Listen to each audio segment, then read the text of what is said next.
Again, welcome to Dear Maine, the Trials and Triumphs of Maine's 21st Century Immigrants.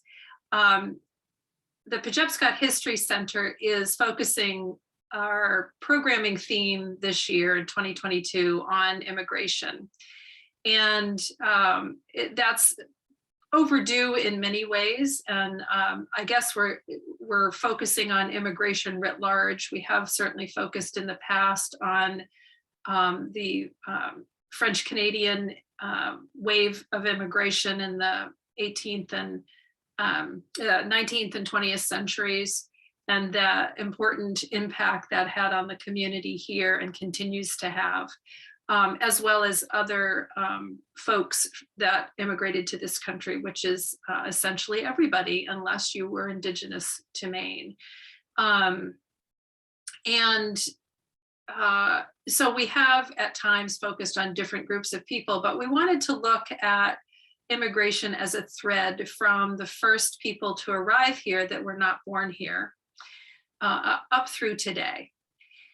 Before we begin our program, I do want to acknowledge that our organization's properties sit on the lands of the ancestors of today's Wabanaki communities.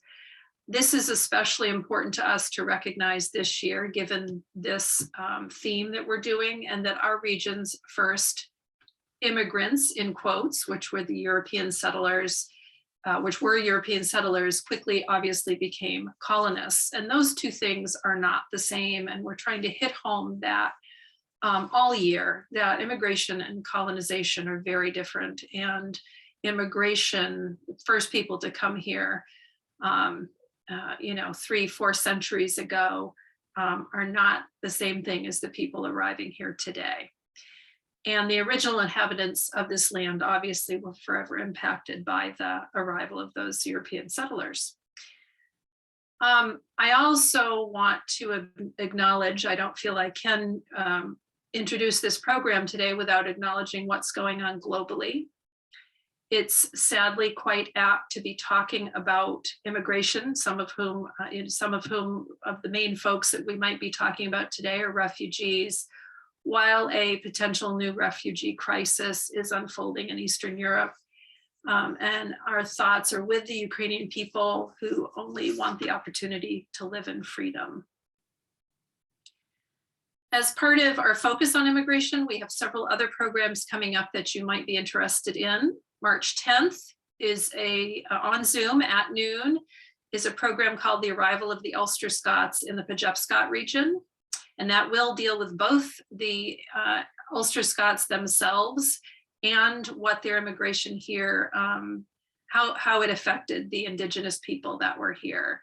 March 22nd on Zoom at 5:30 is our annual meeting, but we will be featuring immigration history trivia from the region and Maine related, as well as a live choose your own adventure walk through our collection storage facility, which should be really fun. March 27, we are beginning a spring and fall monthly book group on novels, nonfiction and memoirs about immigration. April 14th at 5:30 here in person, our first in-person program in a while, Immigrating to Fish, an Italian Family's Journeys to New England and Maine, which is a collaborative effort with the Maine Coast Fishermen's Association. And we're also going to be opening a new fishing exhibition that evening. And there are much more things going on as well. I will put a link to our events page in the chat box in a few minutes. So back to today's program. After I introduce our speakers, they're going to talk a little bit about the book and the project, how it came to be, some of the people featured in it. And I'm sure coming into that will be some of their own experiences, their personal experiences. We will leave plenty of time for questions. Please put your questions in the chat box at any time during the presentation as you think of them. I would love to have some in there by the time we get to questions. Or you can raise your hand at the end and unmute yourself. I'm now going to introduce our speakers and we'll let them take it over. Morgan Rielly is the state representative for House District 34, which includes part of his hometown of Westbrook. He is a member of the legislature's Veterans and Legal Affairs Committee. And Morgan is the author of a book prior to this one called Neighborhood Heroes: Life Lessons from Maine's Greatest Generation, which profiles Maine World War II veterans. And in fact, I first met Morgan when that book first came out a number of years back when I was working at Maine Historical Society's Director of Education, and Morgan was a sophomore in high school. And needless to say, I was very impressed with his accomplishments at such a young age, his interest in interviewing and profiling those wonderful veterans. I still have my signed copy of the book on my bookcase at home. And I knew then, given he had such poise, that he would go on to do great things. He went on to graduate from Bowdoin College, right here in Brunswick, of course. He double majored there in religion and government. And while he was at Bowdoin, he received a fellowship to work alongside Syrian and Iraqi refugees at a non-governmental organization in Amman, Jordan, which is pretty cool. And he might tell us a little bit more about that in a few minutes. Our other distinguished speaker today is Reza Jalali, who is a writer, educator, human rights activist, and the current executive director of the Greater Portland Immigrant Welcome Center. He also serves on Amnesty International USA's board of directors. Reza has taught at the USM and Bangor Theological Seminary, and he's advised Muslim students at Bowdoin and Bates colleges. He was a contributing writer to Child Labor, A Global View, and also wrote a children's book called Moon Watchers, as well as Homesick, Mosque, and Other Stories, a collection of short stories. And I do want to acknowledge, want to mention a couple things. This is the beautiful book that they have written. It's available. It's published by Island Port Press. It's available on our website. I'll put that link in the chat box as well. I want to mention the photographer who took the beautiful photographs for this book, who isn't with us in the presentation today. Her name is Lilette Danielian, who grew up in central Kazakhstan, but is currently, I think, sort of based both in Portland and at Smith College, where she's a student. So this is the most beautiful, gorgeous cover. I love this book. So with that long preamble, you didn't come to hear me talk. I'm going to turn it over to Morgan and Reza, and I believe Morgan's gonna chat with you first. Thank you so much, Larissa, for having Reza and I here today, and also for the very the kind intro about us.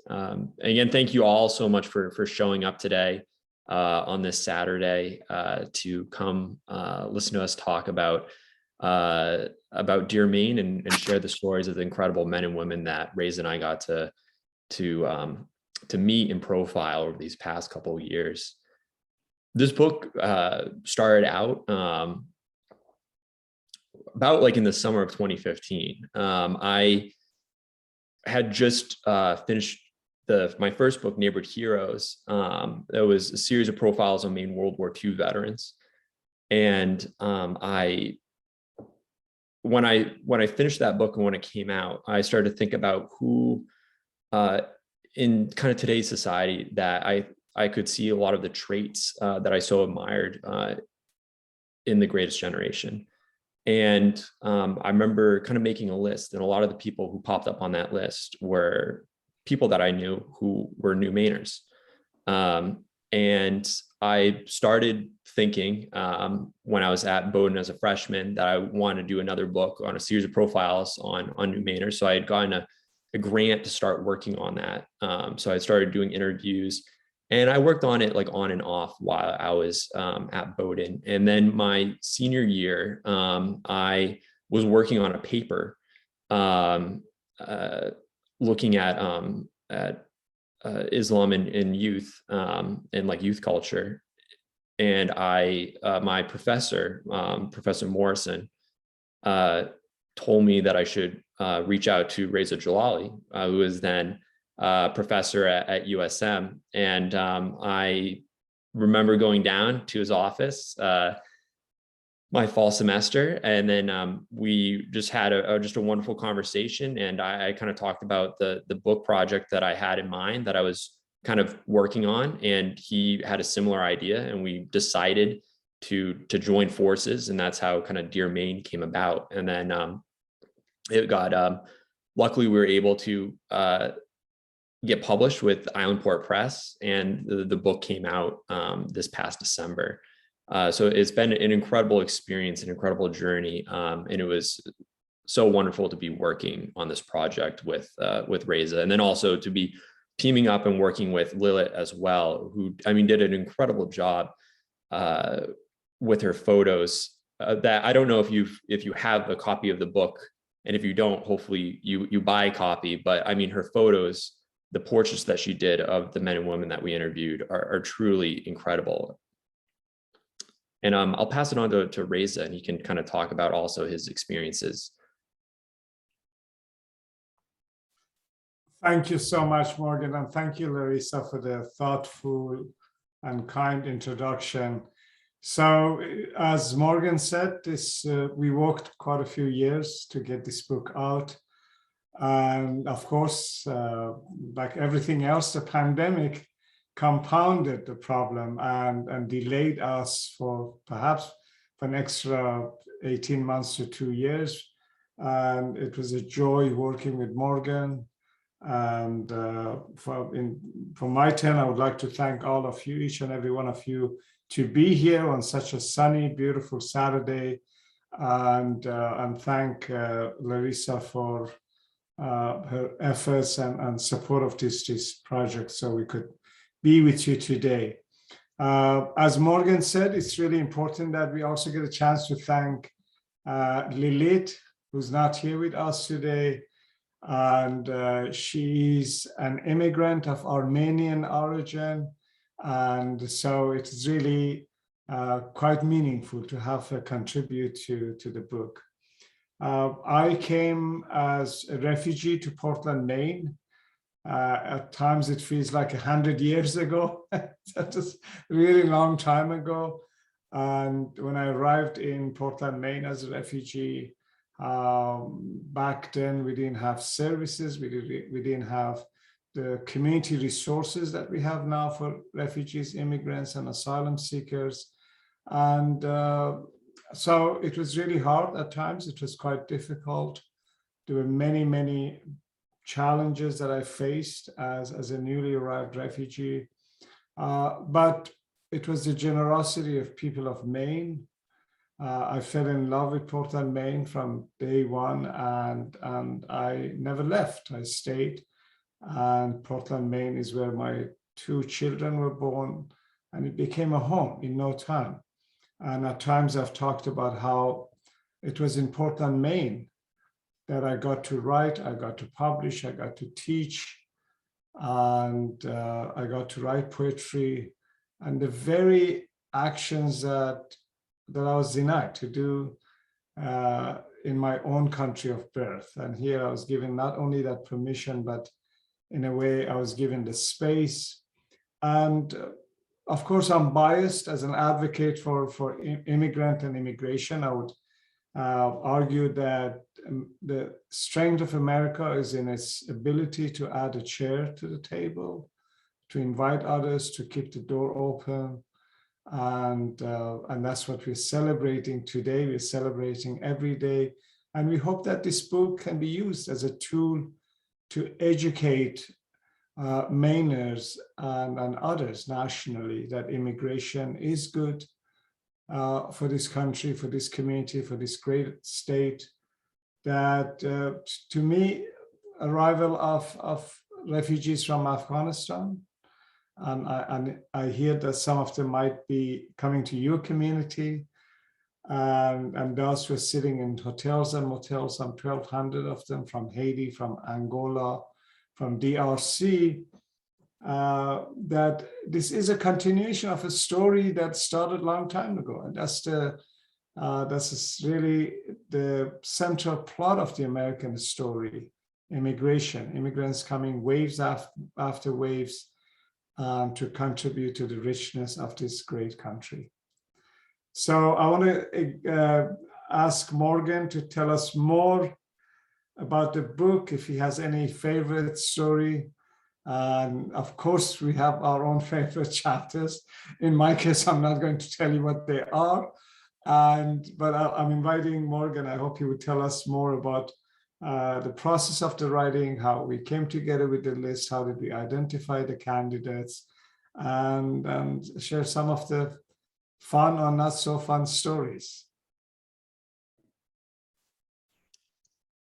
Yeah, so we try to capture, I mean, it's very difficult to do. And we also just want to make it clear that this is not the definitive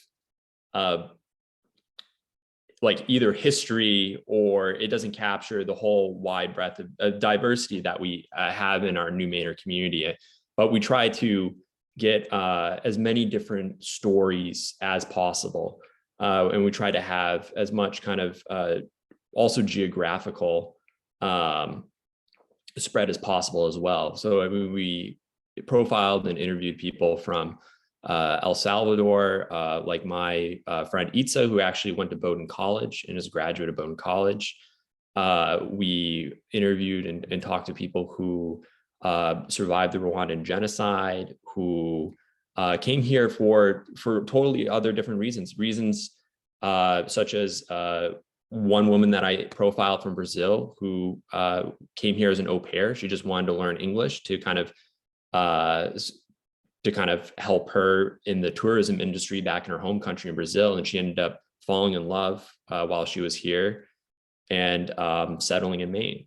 So, I mean, totally, not everybody who comes to the country are also coming here because of they're fleeing violence or war or persecution. I mean, there's so many different reasons, and we try to capture that from I mean, just education, or falling in love. So we try to kind of keep as much of a balance as possible and keep that in mind. I mean, I think you could make probably 1,000 Dear Maine variations. I mean, I don't think you can ever kind of capture the complete the diversity of stories and experiences that the New Mainer community brings. Especially because it's also constantly changing, and we have so many different new and interesting people who are coming to this state. And I mean, Reza can also talk about that as the director for the Immigrant Welcome Center and all the work that he's doing. We also try to capture and share that there's not a lot of New Mainers who are now like running for office. So we profiled Decca, who she is now the mayor of South Portland. She's the first, I believe, the first Somali woman in the country to be elected as mayor of a city, which is incredible. She came here in the early 90s, leaving Somalia during the civil war after the fall of Siad Barre's regime there. And she has an incredible story and her experiences as a social worker in Portland and in Lewiston, working with the New Mainer communities, and then now fighting for them and representing all Mainers in South Portland. I mean, those are some of the experiences. But I kind of want to open this up to kind of questions. I don't want to just purely just talk at you. I would love to kind of hear if anyone has either read the book or if anyone has any other questions for Reza and I would love to kind of talk and make this as kind of interactive as possible.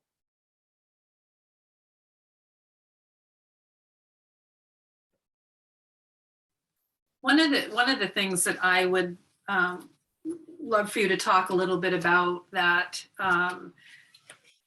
you know, I think is maybe things that people don't immediately know about with regard to folks who are coming into Maine today from other countries. Obviously, you profile, there's 18 different countries, I think on 5 continents represented in the book, which is wonderful. And that in and of itself to me says something about Maine, because of course, you know, we know, and which it's a literally a fact that Maine is the whitest state. That's something that gets talked about a lot, but we need to be reminded that just because that's a, you know, literal fact by comparison to other states, it doesn't mean that we don't have a rich array of people living in this state, and we do. So I think the fact that you've got 18 different countries represented in the book is wonderful. So there's people from all these different backgrounds, all of different experiences, all different countries. Are there similarities as you interviewed people, as you helped write their stories? Are there similarities that you can share across these folks in terms of what they experienced as they arrived in Maine, or, you know, the kinds of adjustments they've had to make to Maine over time? Are there any sort of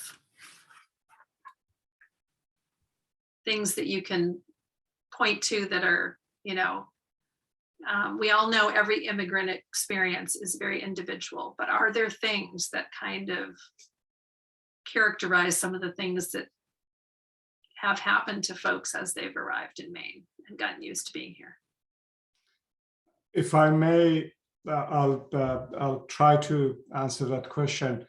There were quite a few common threads running in all these stories and in our experience when interviewing them. And the main one was their love for this country.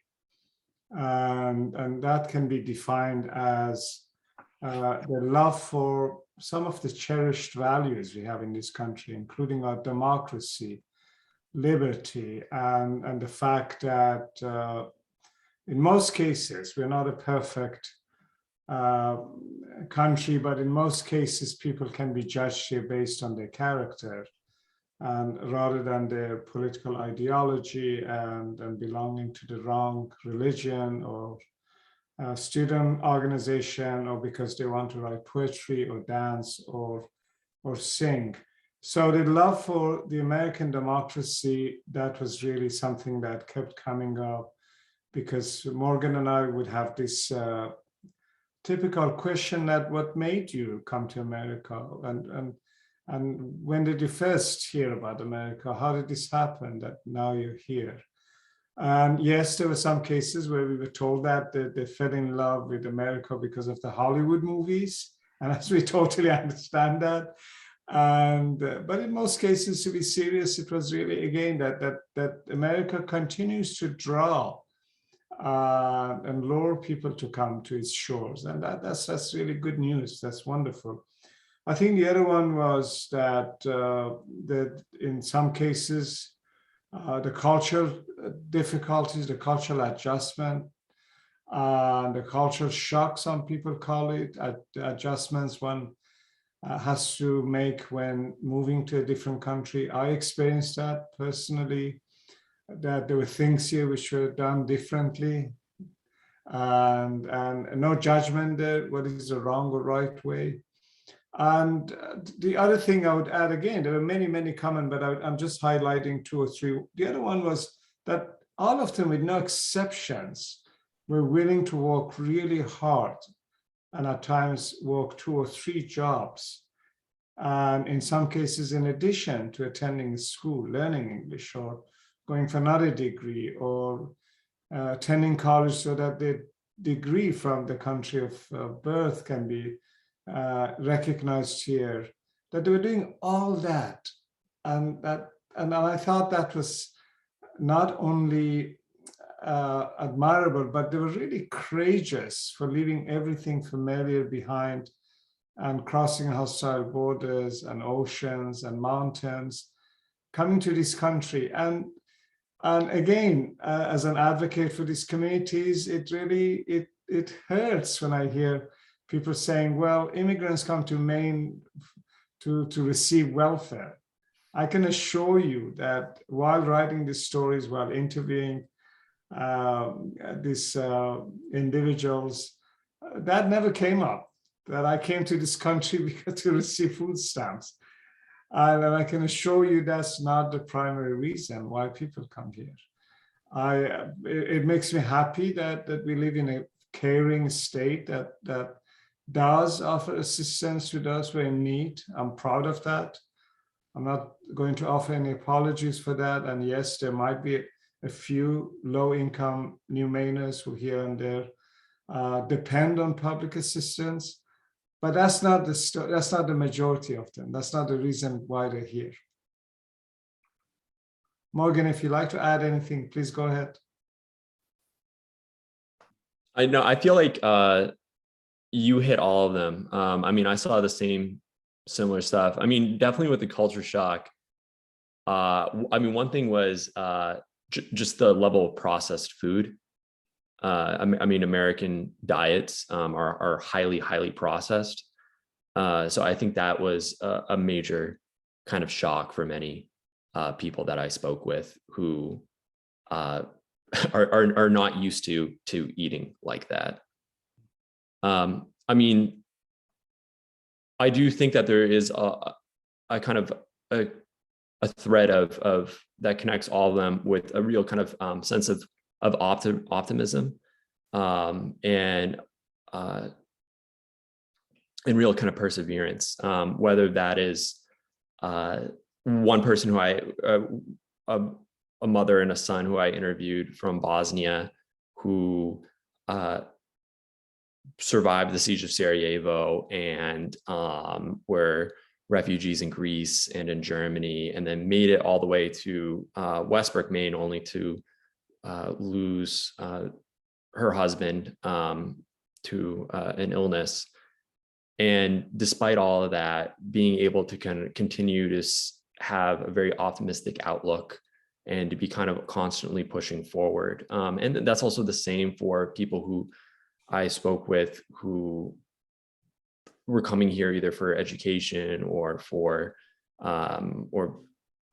love or just coming here for a new kind of just change in life, and to being able to kind of persevere, because I mean there's a real culture shock to have to learn. I'm one person who I spoke with, who I went to high school with, and we played. He was on my soccer team with me. Mo, he's a boxer from Iraq, and kind of having to also just adjust to English, because even if you learn like English outside the United States, and even if you know it well, I mean, you also have to have a dialect or something. So I remember he was talking about one time how Americans use the word, say, like sick as to mean cool.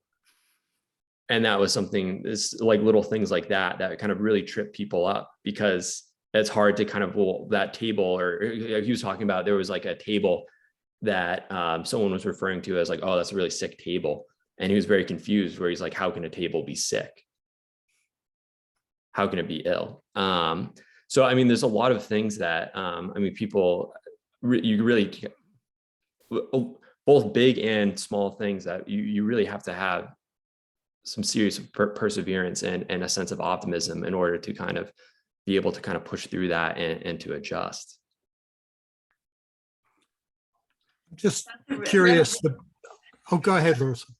Sorry, John, I'll get to you in just a second. And we actually do have a question in the chat box as well, but I just wanted to say that the whole notion of slang, I mean, I, as a parent of a 17-year-old boy who's, you know, the slang changes every year or whatever. And I know I, as a native English speaker who's lived here much of my life, find it kind of challenging at times. So I can only imagine that somebody coming in and not knowing those cultural nuances, the cultural slang, that would be, you know, just another layer on top of learning the language itself, is learning those. And if you don't know it, somehow you're outside of a, you know, you're outside of a bubble that other people are are in. So we've got a question in the chat. Well, we've got 2 questions in the chat box, and I know John had a question. So I'm going to go back to the first question that was put there, and then John, if you can hang on, you'll be second. Sure. And the third one. Somebody wanted to know if we Maine are still receiving people from the southern border and how that might be going. Is that something, Reza, you could speak to? Sure. Yes, we are receiving folks who have come to the southern border and now they're in Maine as asylum seekers. And that's the community that I mentioned, I referred to earlier, who are forced to stay in hotels and motels in the greater Portland area, in cities such as Portland, South Portland, Old Orchard Beach, and Freeport as we speak. And part of that is that housing is such an issue in the city of Portland that people are forced to stay in hotels. And we have, my nonprofit is doing some outreach. We have engaged many of them and offering to teach English at no cost to them. And part of the problem and frustration that we have as service providers and advocates is the fact that even though Maine is facing a labor shortage similar to the rest of the country, these individuals are not able to work. They have to wait for a period of 6 months to a year before receiving the work permit, before being able to work legally. So we've been in conversations and discussions with the senior senators, Angus King and Susan Collins, who represent Maine in the US Senate, to encourage them to introduce a bill to change that. And I'm happy to mention that 3 days ago, Senator Collins and Angus King have presented a bill which, if it gets to be passed, would make it easier for these asylum seekers to be able to work. So we know they want to work. We hear that all the time. They're motivated, they're young, they're educated, they're multilingual, they can add to the vibrancy of state of Maine. And unfortunately, now they're staying in hotels. It's really a humanitarian crisis.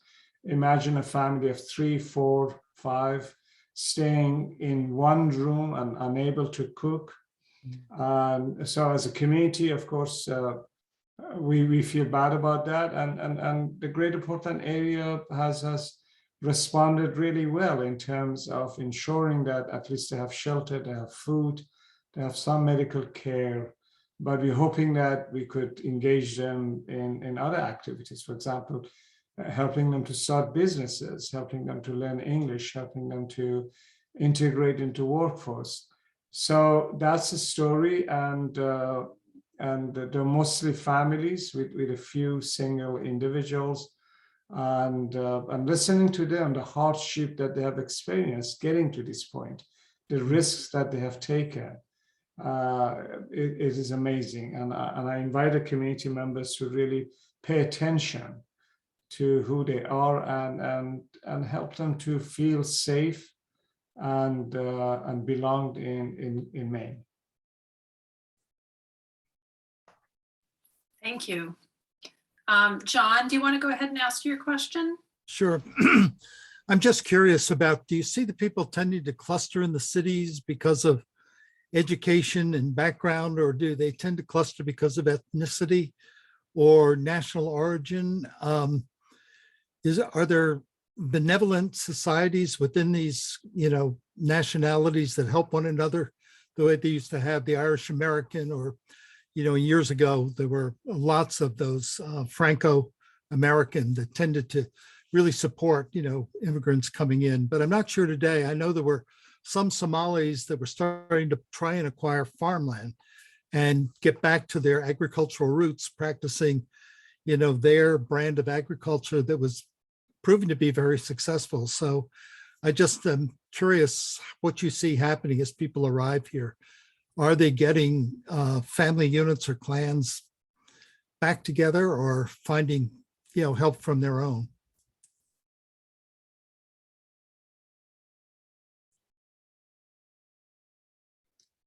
Morgan, I would let you start. I keep talking, and then I would add if anything I need to add, please.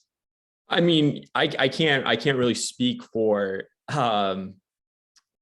all new Mainers in different groups. I mean, I think it's going to vary person to person, community to community. I mean, in here in Westbrook and stuff, we have some incredible organizations here who are run by new Mainers that are working with their communities and other communities. We have, I mean, like a lot of, like, I would say, support structures there. I mean, I really can't kind of speak to that. I mean, I think more and more new Mainers that are living in areas that are not the greater Portland area, or say Lewiston and Auburn. I think, again, I don't have like numbers in front of me or anything, but I mean, I think you're starting to see more communities emerge in, I'd say more, I mean, the entire state of Maine is very rural, but like, I guess, like, Right. like more, like, I guess, areas that are outside of just the greater Portland and Lewiston and Auburn areas. Okay. I think, John, that there's a combination. Part of it is they tend to go to cities, larger cities, because that's where the services are. Right. For example, the adult ed programs where they can learn English and attend classes and so on and so forth. Also, there's a strength in number. Also, there's the whole issue of one family from one tribe of Somalia would end up in Lewiston, the others would follow. You mentioned something that's actually a factor too, that there's this group of people helping others from the same country, from the same region, from the same continent. So the self-help assistance groups that ought to happen when a group of immigrants arrive in one city, that the ones who had arrived earlier tend to help the others who follow with housing, with job referrals, with helping them to buy a car, get a driver's license. So a combination of all that would make it possible for people to end up going to one community as opposed to the other one. As Morgan said, that's changing increasingly in Maine. And in fact, it's good news that now immigrants are, new Mainers are ending up in places such as Bangor. Yeah. And we're encouraging that to happen. And some people, some Afghan refugees, for example, are now moving to Augusta and Rockport. So in my office, we're hearing from many communities who call us and they're so generous and wonderful, saying, send us some immigrants. We are starting services. We would like to receive them. And so ultimately, I would predict that in years to come, immigrants would end up in the county even. And why not? So it's a really reality of life that they can't end up all in Portland at some point because of the Right. housing. They'll be forced to go elsewhere. And that was like one thing in the book when we talked to and interviewed people. I mean, there's many examples of, so one of the people I interviewed, Mo, who's from Iraq, his father was an interpreter for the US military, and their family, I think, originally came maybe in North Carolina or Virginia. And then, but they made it to Maine because they knew another interpreter for the US military who was living in Westbrook and said, hey, Maine is a beautiful state. It's a very quiet state. And there's great schools. You should kind of come up here and settle up here.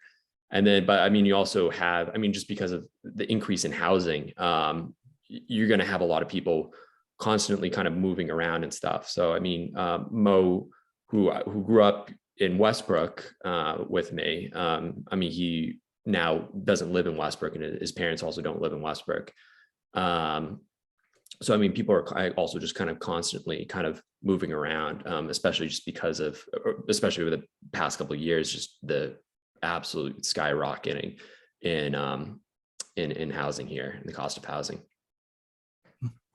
Good, thank you. I want to give, I know we have at least a couple people on the Zoom today that are from the local New Mainers, Brunswick New Mainers group that has been operating here for a while. And I would just be, I know we've got a couple other important questions in the chat box that I want to get to, but I do think that this is a nice segue or connection to that, to acknowledge that we have some great work being done to help the folks that have arrived here, have settled here over the past year or two, or even over the past months. And, you know, maybe how, if you're not aware of this group, how you could begin to help or be involved. Is there somebody, I know Karen is part of that group, somebody else? Yes. Carol, could you talk about that? That'd be great.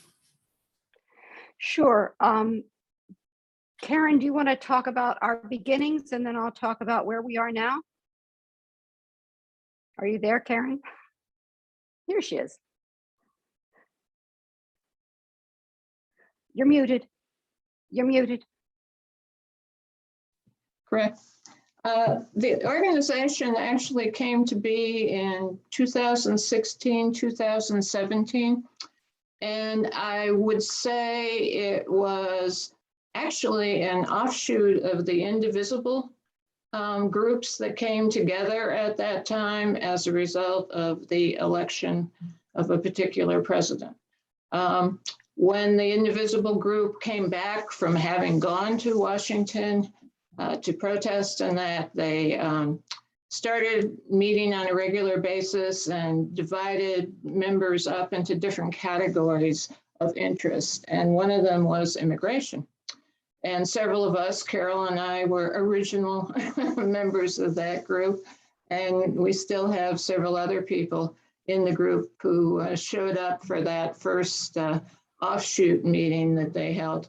Over time, we got more and more serious about it and decided we needed to become a group and have access to some finances and that would be able to help the newcomers meet certain basic needs, like covering dental care, which is hard to come by, or was. I think it's loosening up.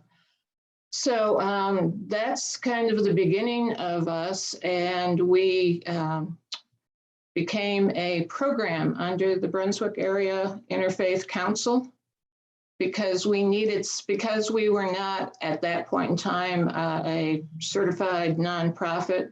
We needed someone to be able to have a bank account that we could have access to. And we worked with them for 3 years and became a nonprofit in 2021. So, Carol? So our mission really is to help new Mainers survive and thrive on the Mid-Coast.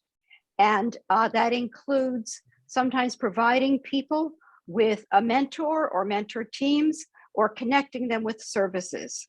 Like the food banks, the clothing bank, et cetera, the Merry Meeting Adult Ed, Mid-Coast Literacy for tutors, and all of the various organizations that that anyone who moves to town who's low income, and particularly refugees and asylum seekers, need to connect with. If you are interested in helping, we are always looking for mentors, or for people who want to be part of a family mentor team. We have a website, Mid-Coast New Mainers Group. And then and we also are interested in tutors. The tutoring is done through Mid-Coast Literacy, and they will train you to be a tutor. These are really important roles for New Mainers.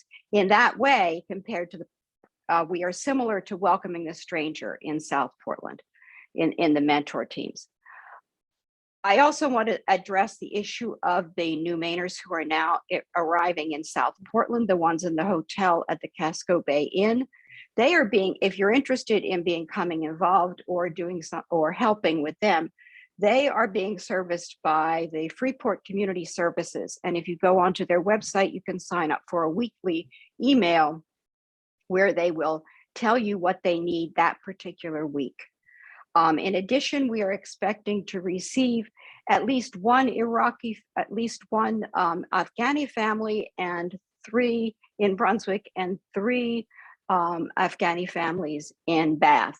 They will be under the auspices of the Jewish, what's the name of that group? The Jewish Community Alliance. Jewish Community Alliance, yes. We are, yeah, so that's that particular group. Most of the new Mainer asylum seeker families who live in Brunswick came in 2019. They were part of the Expo group, and there was housing available in Brunswick. And as we were just talking about why people move to certain places, the new Mainers need, the asylum seekers need 4 or 5 things. They need free healthcare. They need clothing banks or food banks. They need educational programs like an adult ed or a school system that have ELL programs, English language learner programs. They need housing, and they also need transportation. The transportation issue is really the reason why people do not go to the rural areas until they have been here longer, because they can't drive.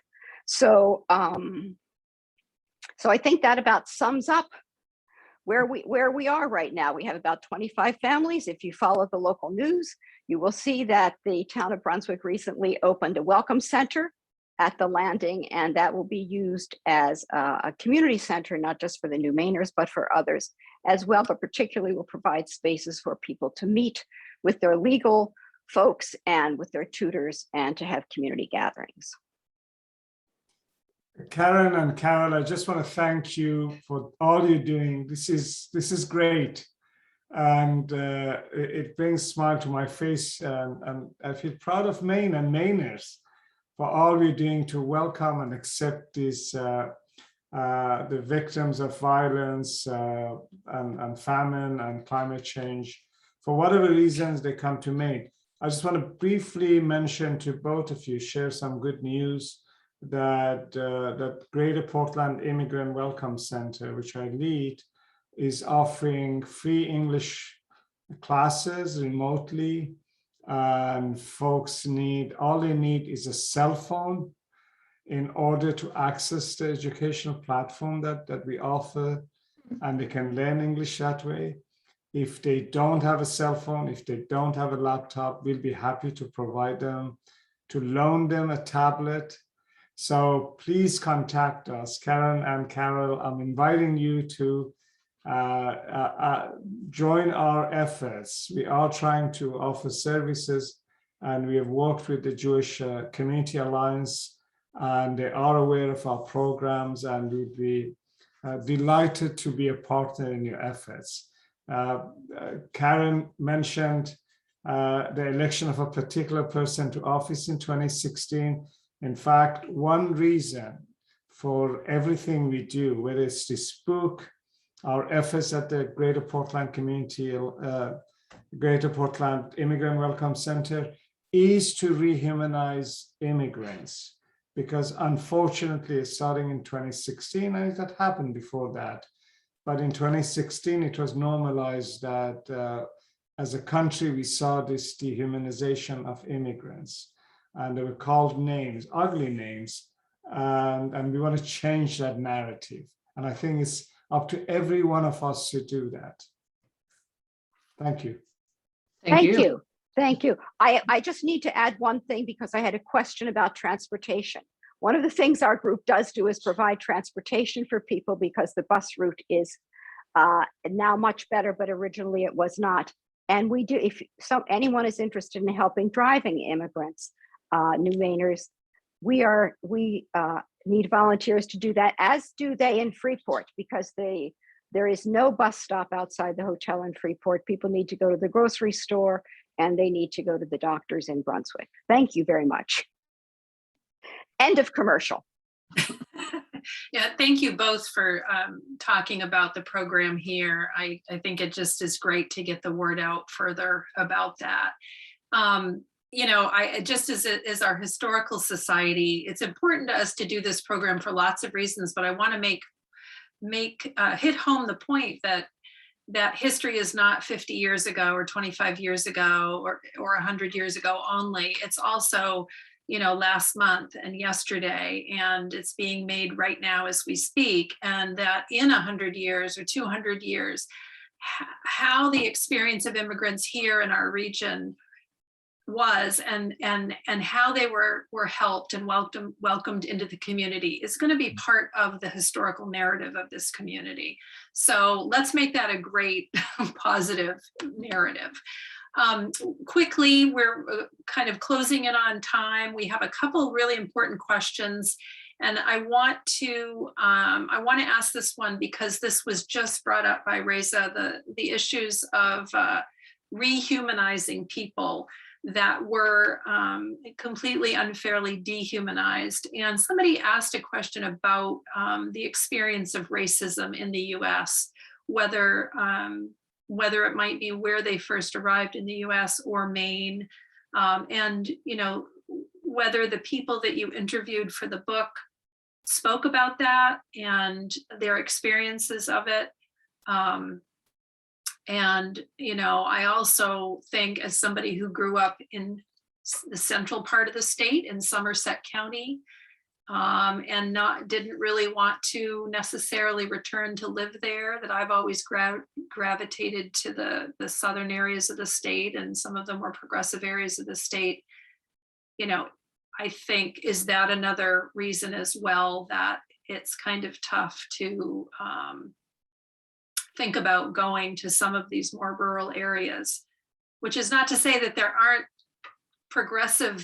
isn't progressive thinking in the more rural areas of the state, but as we know, the cities in some, you know, cases are much further along in that respect. So everybody that I interviewed had experienced some form of discrimination or racism. I would say that is another kind of common thread throughout the stories. And one of them actually even experienced, racism on Bowdoin's campus in Brunswick. So, I mean, I think it's going to be kind of everywhere in the state of Maine. I don't think we would just be confined just to only one area. That is something that's serious. I mean, it was very ramped up in 2016, but it's something that our state, has been battling for a long time. With any kind of wave of different immigrant groups who've kind of come here, there's always been pushback. There's been a long kind of history and a really sad history with nativism and xenophobia here in the state.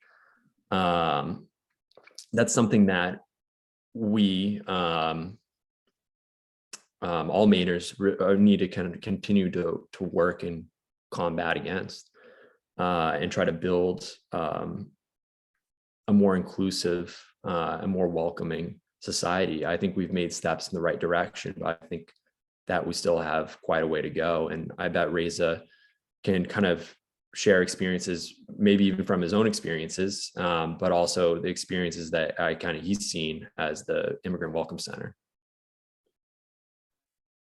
Thank you, Morgan. I think you nailed it, that racism and in its many forms continue to be mentioned. And some of the stories were heartbreaking, and some of the stories we were asked not to include, because again, this addresses that whole issue of optimism that New Mainers are known for, immigrants in general are known for. They're not going to let something like racism stop them from rebuilding their lives, from reaching their version of the American dream. But of course, it exists. We all know that it resurfaces every now and then. It has always existed from the time that supporters of Know Nothing Party managed to burn down a Roman Catholic church in Bath, Maine. And so unfortunately, the history of our state is very troubling when it comes to immigration and immigrants. The nativism, the KKK being quite active in Maine and having the marches in cities as small as Milo, Maine, and as well as in Portland, Maine. So that still exists, and that's something that we, as Mainers, we have to deal with. We can no longer ignore it. I think it would take all of us to join forces to fight not only racism but misogyny, the name calling, and also anti-Semitism, Islamophobia.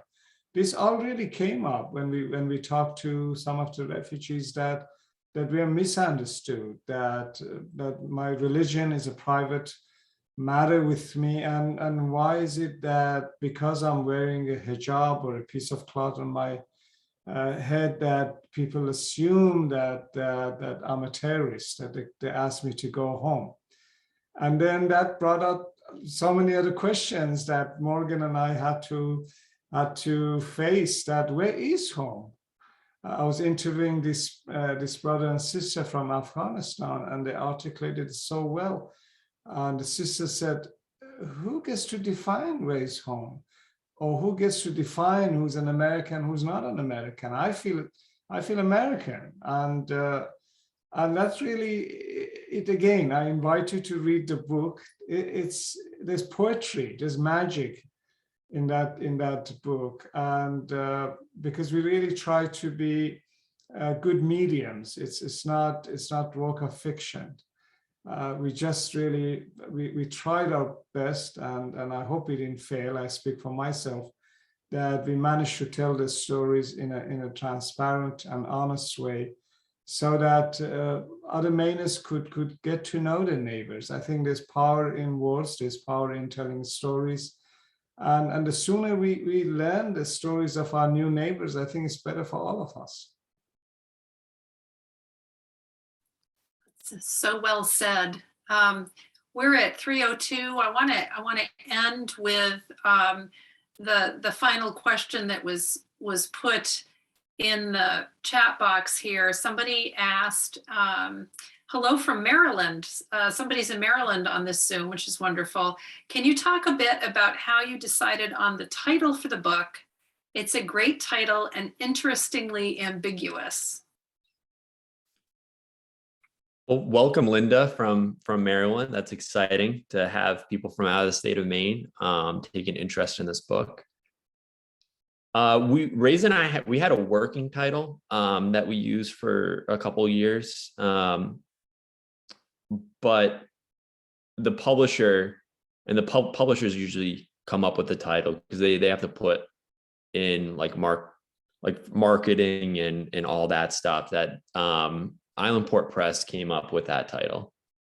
They of course ran it by us, and we had to give the final yay or nay on it. But Reza and I felt that it was a good and accurate title for our book, so we gave the yay. Linda, welcome. And all I have to add is that I don't think it's ambiguous. I think it speaks to the love that new Mainers have for Maine. It's a magical state. I'm sorry that you live in Maryland and not here. Do your best to move here and find out for yourself how magical Maine can be. I was born in Kurdistan, Iran, and I ended up here. And it took me just a short while to understand that this was going to be my home. And of course, every February I curse myself when I'm de-icing the windshield, and I'm saying, what is wrong with me? But of course, then a spring arrives, a gorgeous summer. So I thought the name really described the experience of all new Mainers and those new to Maine, that this is a great state, to raise a family, to establish roots, and so on and so forth.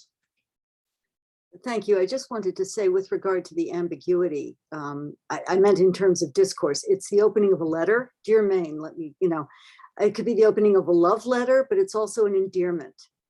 It's a way, dear Maine, like my Maine, I love, it's a way of saying I love Maine. So I thought that was the nature of the ambiguity. I think it's entirely 100% positive. And yeah, I visited Maine and I kind of fell in love with the place. But thank you.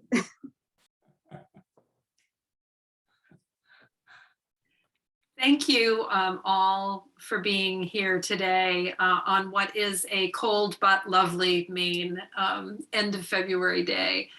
And a special thanks to our presenters and for the great work that they have done and continue to do. I just think, obviously the Greater Portland Immigrant Welcome Center is an extremely important organization to have, which, Reza, did anything like that exist when you arrived in the state a number of years ago? No, Larry. So in fact, there wasn't a single immigrant-founded, immigrant-run organization similar to ours. And as Morgan mentioned, now even we have one or two in Westbrook and quite a few in the Greater Portland area. And what is unique about us is that we are about workforce integration. We are not a social service agency, and invite all of you to visit our website to learn more about us. We teach English at no cost to new Mainers. And we also have a program focused on civic and community engagement and citizenship. So we encourage immigrants to run for public office, to register to vote, to participate in the elections. And also we have a business hub program that helps immigrants to start and expand businesses. And in the process, they create jobs for non-immigrants as well. So really, we all are about helping new Mainers to feel valued, to feel belong, and feel accepted. It's fantastic. Thank you. And Morgan, I'm sure we will see many more good things come from you. And thank you for serving your community in the Maine legislature. And again, I appreciate everybody being here. Go get yourself a copy of this beautiful and important book. And we hope to see you at a future program. And there's some nice thank yous in the chat box. Well, thank you all so much for coming out. And again, thank you, Larissa, for hosting Reza and I and allowing us to talk about Dear Maine. You're most welcome. Thank you very much. It's been a great program. Thank you. Bye, everybody. Bye-bye. Bye.